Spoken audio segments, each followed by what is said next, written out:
महाराष्ट्र सरकारने राजश्री शाहू महाराज साहित्यिक पेन्शन योजना जी सुरू केली आहे ते स्वागतार्ह आहे। वाढती महागाई आपण जर बघितली तर वाढत्या महागाईमध्ये 5,000 रक्कम जी आहे ती पुरेशी नाही।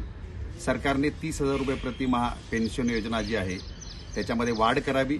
आणि दुसरी मागणी जी आपण बघितलं की अनेक प्रतिभासंपन्न साहित्यिक जे आहेत आर्थिक परिस्थितीमुळे आर्थिक विवेचनेमुळे दुर्धर आजारामुळे त्यांना मृत्यूला सामोरं जावं लागतं।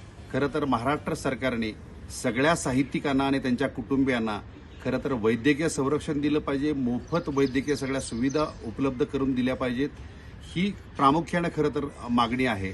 आणि क्रीडापटूंना ज्या पद्धतीने सरकार क्लास 1 दर्जाच्या नोकऱ्या उपलब्ध करतं आणि शासकीय सेवेमध्ये सामावून घेतं, तर महाराष्ट्र हे जे आहे सुसंस्कृत असं राज्य आहे, वैभवशाली महाराष्ट्राला परंपरा आहे, नवीन पायंडा देशाला घालून दिला पाहिजे। आणि क्रीडापटूच्या धर्तीवरती साहित्यिकांना सुद्धा अशा प्रकारच्या नोकऱ्या उपलब्ध करून साहित्यिकांना एक मदतीचा हात सरकारने देणं अपेक्षित आहे। अशा प्रकारची मागणी अखिल भारतीय मराठी साहित्य परिषद महाराष्ट्र सरकारला करत आहे।